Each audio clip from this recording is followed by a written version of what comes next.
Love ಜಿಹಾದ್, ಅಕ್ರಮ ಗೋ ಸಾಗಾಟ, ಗೋಕಳ್ಳತನದ ವಿರುದ್ಧ ಆಕ್ರೋಶಗೊಂಡ ಹಿಂದೂ ಸಂಘಟನೆಗಳು ಶೃಂಗೇರಿಯಲ್ಲಿ ಬೃಹತ್ ಪ್ರತಿಭಟನೆ, ಜಾಗೃತಿ ಜಾಥಾ. ಜಿಹಾದಿ ಶಕ್ತಿಗಳ ವಿರುದ್ಧ ವಾಗ್ದಾಳಿ ನಡೆಸಿದ ಹಿಂದೂ ಮುಖಂಡರು ಶೃಂಗೇರಿ ಬಸ್ ನಿಲ್ದಾಣದಿಂದ ಶಂಕರಾಚಾರ್ಯ ವೃತ್ತದವರೆಗೆ ಪ್ರತಿಭಟನಾ ಮೆರವಣಿಗೆ. ಲವ್ ಜಿಹಾದ್, ಅಕ್ರಮ ಗೋ ಸಾಗಾಟ, ಮತಾಂತರದ ವಿರುದ್ಧ ಆಕ್ರೋಶಗೊಂಡ ಹಿಂದೂ ಸಂಘಟನೆಗಳು ವಿಶ್ವ ಹಿಂದೂ ಪರಿಷತ್ ಹಾಗೂ ಬಜರಂಗ ದಳ ನೇತೃತ್ವದಲ್ಲಿ ಶೃಂಗೇರಿ ಬಸ್ ನಿಲ್ದಾಣದಿಂದ ಶಂಕರಾಚಾರ್ಯ ವೃತ್ತದವರೆಗೆ ಜಾಗೃತಿ ಮೆರವಣಿಗೆ ಸಾಗಿ ಕೊನೆಗೆ ಸಂತೆ ಮಾರ್ಕೆಟ್ ಬಳಿ ಪ್ರತಿಭಟನಾ ಸಭೆ ನಡೆಸಿತು. ಸಭೆಯಲ್ಲಿ ಮಾತನಾಡಿದ ಹಿಂದೂ ಸಂಘಟನೆಯ ಪ್ರಮುಖರು ಜಿಹಾದಿ ಮನಸ್ಥಿತಿಗಳ ವಿರುದ್ಧ ವಾಗ್ದಾಳಿ ನಡೆಸಿದರು ಹಾಗೂ ಈ ಎಲ್ಲ ಹಿಂದೂ ವಿರೋಧಿ ಷಡ್ಯಂತ್ರದ ಬಗ್ಗೆ ಜಾಗೃತರಾಗಿರುವಂತೆ ಮನವಿ ಮಾಡಲಾಯಿತು.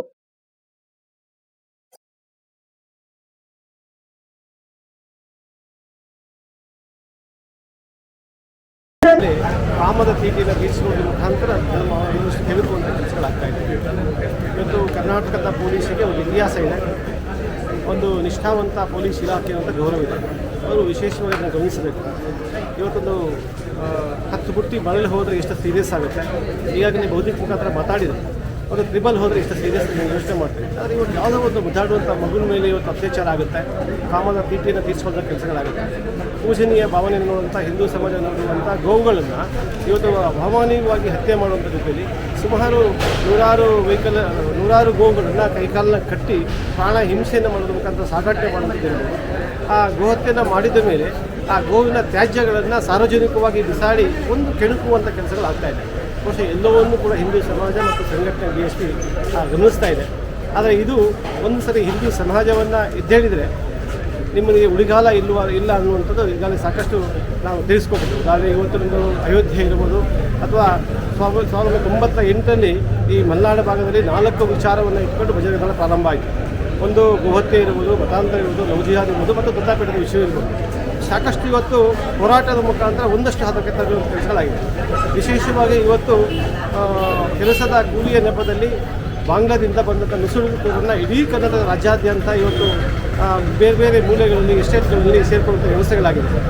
ಆದರೆ ಅಲ್ಲಿಯ ಎಸ್ಟೇಟಿನ ಒಳಗಡೆ ಈ ದೇಶದ ಈ ವಿಚಾರದ ವಿರುದ್ಧವಾಗಿ ಏನೇನು ನಡೀಬೇಕು, ಗೋಹತ್ಯೆ ಇರ್ಬೋದು, ಜಿಹಾದ್ ಇರ್ಬೋದು, ಎಲ್ಲವೂ ಬಹಳ ನಡೀತಾ ಇದೆ. ಅದನ್ನು ಯಾವುದೇ ಕಾರಣಕ್ಕೂ ಎಸ್ಟೇಟಿನ ಓನರ್ಗಳು ಅದು ದಯಮಾಡಿ ಅದಕ್ಕೆ ಸಹಕಾರವನ್ನು ಕೊಡಬಾರ್ದು.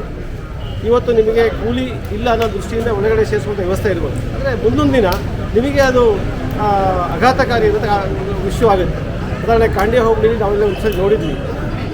ಕಾಂಡ್ಯ ಹೋಬಳಿಯಲ್ಲಿ ಒಂದಷ್ಟು ಬಾಂಗ್ಲಾದ ನುಸುಳುಕರು ಒಂದು ಎಸ್ಟೇಟ್ ಒಳಗೆ ಸೇರಿಕೊಂಡು ಕೊನೆಗೆ ಓನರನ್ನು ಮನೆಗೆ ಬೀಗ ಹಾಕುವಂಥ ಕೆಲಸಗಳಾಗಿತ್ತು. ಅಲ್ಲಿಗೆ ಪೊಲೀಸ್ ಹೋಗಿ ಬೀಗವನ್ನು ತೆಗೆಯುವಂಥ ಕೆಲಸಗಳಾಗಿತ್ತು. ಹಾಗಾಗಿ ಬಜರಂಗ ದಳ ಹುಟ್ಟಿದ್ದೇ ಹೋರಾಟಕ್ಕೋಸ್ಕರವಾಗಿ ಮತ್ತು ಈ ಸಮಾಜದ ಮಧ್ಯೆ ನಡೆಯುವಂಥ ಹೋರಾಟಗಳನ್ನು ಸರಿ ಮಾಡಲಿಕ್ಕೋಸ್ಕರವಾಗಿರುತ್ತದೆ. പക്ഷേ ಮುಂದಿನ ದಿನಗಳಲ್ಲಿ ನಾವು ಇದನ್ನು ವಿಶೇಷವಾಗಿ ಪ್ರತಿ ಜಿಲ್ಲೆಯೂ ಅಥವಾ ಪ್ರಖಂಡದಲ್ಲಿ ಹೋರಾಟ ಪ್ರತಿಭಟನೆ ಮುಖಾಂತರ ಸಮಾಜದ ಜಾಗೃತಿ ಮಾಡುವಂಥ ಕೆಲಸವನ್ನು ಮಾಡುವಂಥದ್ದು ಯೋಚನೆ. ಮೂಡಿಗೆರೆಯಲ್ಲಿ ಕೂಡ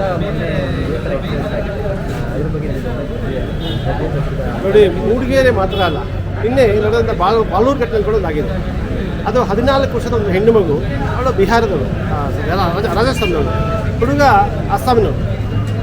ಮದುವೆ ಆಗುತ್ತೆ, 4 ಹೊತ್ತು ಕರ್ಕೊಂಡು ಹೋಗ್ತಾನೆ, ಮನೆಯಲ್ಲಿ ಗೊತ್ತಿರೋದಿಲ್ಲ. 7 ತಿಂಗಳು ವಾಪಸ್ ಇಲ್ಲಿಗೆ ಬರ್ತಾನೆ. ಅದನ್ನು ನಿನ್ನೆ ಅವನ್ನ ಬಾಳೂರು ಸ್ಟೇಷನ್ನಲ್ಲಿ ಒಂದು FIR ಮಾಡುವಂಥ ಕೆಲಸಗಳಾಗಿದೆ. ಅಲ್ಲಿ ಫೋಕ್ಸೋ ಆಗಿದೆ, ಅವನನ್ನು ಬಂಧಿಸೋ ಕೆಲಸ ಆಗಿದೆ. ಆ ಹುಡುಗಿನ ಸಾಂತ್ವನ ಕೇಂದ್ರಕ್ಕೆ ಬರುವಂಥ ಕೆಲಸ ಆಗಿದೆ. ಮೊನ್ನೆ ಸಕಲೇಶ್ಪುರದಲ್ಲಿ ಕೂಡ ಒಂದು ಹುಡುಗಿ ಗೃಹಿಣಿ, ಅವಳನ್ನು ಪ್ರೋತ್ಸಾಹಿಸಿ ಒಬ್ಬ ಮುಸ್ಲಿಮ್ಸರು ಅವನ್ನ ಕರ್ಕೊಂಡು ಹೋಗ್ತಾನೆ. ನಾವು ಸಂಘಟನೆಯಿಂದ ಪ್ರತಿಭಟನೆ ಮಾಡುವಂಥ ಕೆಲಸಗಳಾಗುತ್ತೆ, ಅವನ ಮನಸ್ಸನ್ನು ಒಲಿಸುವಂಥ ಕೆಲಸ ಆಗುತ್ತೆ. ಆದರೆ ಅವಳು ಎಲ್ಲೂ ಒಪ್ಪೋದಿಲ್ಲ, ವಾಪಸ್ ಅವನಿಗೆ ಹೋಗುತ್ತದೆ. ಮೊನ್ನೆ ಶವವಾಗಿ ತನ್ನ ಕೊಲೆಯನ್ನು ಮಾಡಿ ತನ್ನ ತಂತಿಯ ಬೇಲಿ ಏನು ಮುಳ್ಳು ತಂತಿ ಇದೆ, ಆ ತಂತಿಯ ಮುಖಾಂತರ ಕುತ್ತಿಗೆಯನ್ನು ಬಿಗಿದು ಸಾಯಿಸಿ ಮನೆಗೆ ಬ್ಲಾಕ್ ಮಾಡಿ ಹೊರಟು ಹೋಗ್ತಾನೆ. ಪಕ್ಕದಲ್ಲಿ ವಾಸನೆ ಬರೋದು ನೋಡಿ, ದುರ್ವಾಸನೆ ಬರೋದು ನೋಡಿ ಸ್ಥಳೀಯರು ಕಂಪ್ಲೇಂಟ್ ಕೊಡ್ತಾರೆ. ಕೊಳೆತ ಸ್ಥಿತಿಯಲ್ಲಿ ಆ ಶವ ಪತ್ತೆ ಆಗುತ್ತೆ. ಈ ಥರದ ಸಾಕಷ್ಟು ಘಟನೆಗಳಿದೆ. ಇವತ್ತು ದಯಮಾಡಿ ಪೋಷಕರು ಹೆಣ್ಣು ಮಕ್ಕಳು ಅದನ್ನು ವಿಶೇಷವಾಗಿ ಗಮನಿಸಬೇಕು. ಅವರನ್ನು ಪ್ರೋತ್ಸಾಹಿಸಿ ಆ ಒಂದು ಯಾವುದಾದ್ರು ಆಮಿಷಗಳನ್ನು, ಬೇರೆ ಬೇರೆ ವೆಹಿಕಲ್ಗಳ ಆಮಿಷಗಳು, ಬೇರೆ ಬೇರೆ ಆಮಿಷಗಳನ್ನು ಒತ್ತಿ ಹೆಣ್ಣು ಮಕ್ಕಳನ್ನು ಲವ್ ಜಿಹಾದ್ ಮುಖಾಂತರ ಒಂದು ಜಿಹಾದಿಗೆ ತರ್ತಾ ಇದ್ದಾರೆ. ಪೋಷಕರು ಮತ್ತು ಹೆಣ್ಣು ಮಕ್ಕಳು ದಯಮಾಡಿ ಸಹಕರಿಸಬೇಕು. ಮುಂದಿನ ದಿನಗಳಲ್ಲಿ ಇಡೀ ರಾಜ್ಯಾದ್ಯಂತವಾಗಿ ನಾವು 4 ವಿಚಾರಗಳು, ಗೋಹತ್ಯೆ ಇರ್ಬೋದು, ಮತಾಂತರ ಇರ್ಬೋದು, ಲವ್ ಜಿಹಾದ್ ಇರ್ಬೋದು, ಇವೆಲ್ಲ 3-4 ವಿಚಾರಗಳು ಇಡೀ ರಾಜ್ಯಾದ್ಯಂತವಾಗಿ ಪ್ರತಿ ಜಿಲ್ಲೆ ಮತ್ತು ಪ್ರತಿ ಪ್ರಖಂಡದಲ್ಲಿ ಒಂದು ಚಳವಳಿ ಮುಖಾಂತರ ಸಮಾಜದ ಜಾಗೃತಿ ಮಾಡುವಂಥ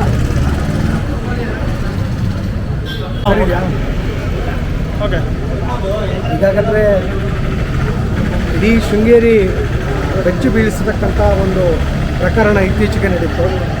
ಒಂದು 5ನೇ ತರಗತಿ ಓದ್ತಾ ಇರ್ತಕ್ಕಂಥ ಒಂದು ಹೆಣ್ಣು ಮಗಳ ಮೇಲೆ ಒಬ್ಬ ಮತಾಂಧ ಜಿಹಾದಿ PFI ಮತ್ತು SFI ಸಂಘಟನೆಗಳಲ್ಲಿ ಸಕ್ರಿಯಾಗಿರ್ತಕ್ಕಂಥ ಒಬ್ಬ ಜಿಹಾದಿ ಮಾನಸಿಕತೆಯ ವ್ಯಕ್ತಿ ಒಂದು ಸಣ್ಣ ಮಗುವಿನ ಮೇಲೆ ಲೈಂಗಿಕ ದೌರ್ಜನ್ಯ ನಡೆಸ್ತಕ್ಕಂಥ, ಆಕೆಯ ಮೇಲೆ ಲೈಂಗಿಕ ದೌರ್ಜನ್ಯ ನಡೆಸ್ತಕ್ಕಂಥ ಪ್ರಯತ್ನವನ್ನು ಮಾಡಿದ್ದಾರೆ.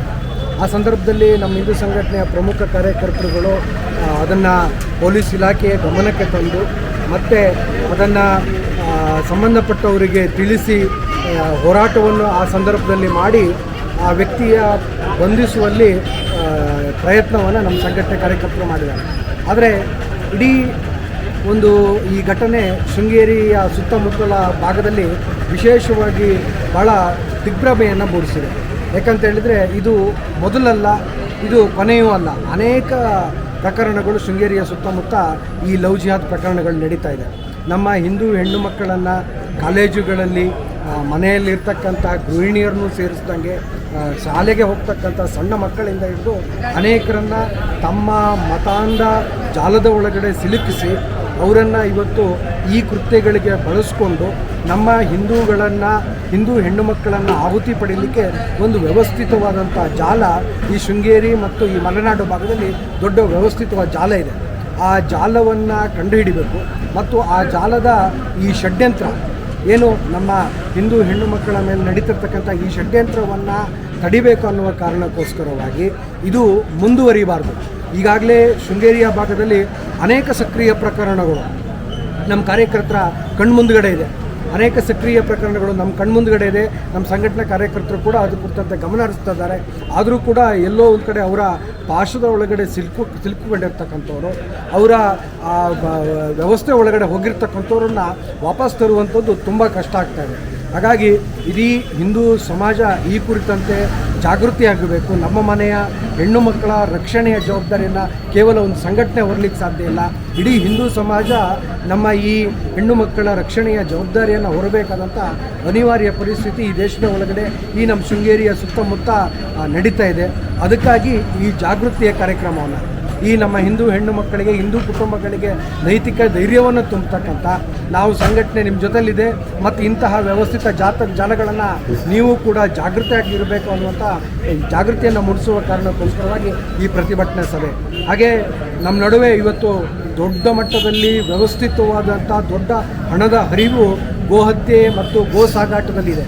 ಆ ಗೋ ಸಾಗಾಟ ಇಡೀ ನಮ್ಮ ಮಲೆನಾಡನ್ನು ಏನು ಮಲೆನಾಡು ಗಿಡ್ಡದಲ್ಲಿ ಸಂಪೂರ್ಣವಾಗಿ ನಾಶ ಆಗುವ ಮಟ್ಟಕ್ಕೆ ಅನೇಕ ಪ್ರಕರಣಗಳನ್ನು ಪೊಲೀಸ್ ಇಲಾಖೆ ಗಮನಕ್ಕೆ ತಂದರೂ ಕೂಡ, CCTVಗಳಲ್ಲಿದ್ದರೂ ಕೂಡ, ನಮ್ಮ ಲೈವ್ ಕ್ಯಾಮರಾಗಳು ಅದನ್ನು ದೃಶ್ಯವನ್ನು ಸೆರೆ ಹಿಡಿದ್ರೂ ಕೂಡ ಎಲ್ಲೋ ಒಂದು ಕಡೆ ಪೊಲೀಸ್ ಇಲಾಖೆ ಮತ್ತು ಇವತ್ತಿನ ವ್ಯವಸ್ಥೆ ಅವರನ್ನು ಹಿಡಿದು ಎಡೆಮುರಿ ಕಟ್ಟತಕ್ಕಂಥ ಪ್ರಯತ್ನ ವಿಫಲ ಆಗ್ತಾಯಿದೆ. ಹಾಗಾಗಿ ಈ ಲವ್ ಜಿಹಾದ್ ಮತ್ತು ಈ ಗೋಸಾಗಾಟದ ವ್ಯವಸ್ಥೆ ಇವು ಎರಡೂ ಕೂಡ ಒಂದಕ್ಕೊಂದು ಸಂಬಂಧ ಇರತಕ್ಕಂಥದ್ದು.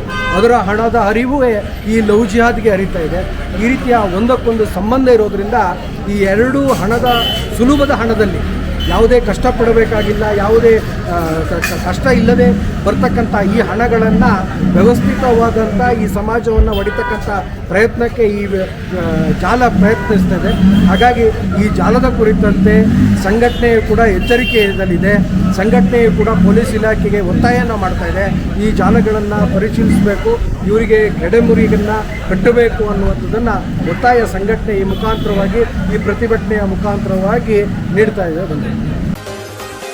N4 ನ್ಯೂಸ್, ಇದು ನಿಮ್ಮ ಧ್ವನಿ.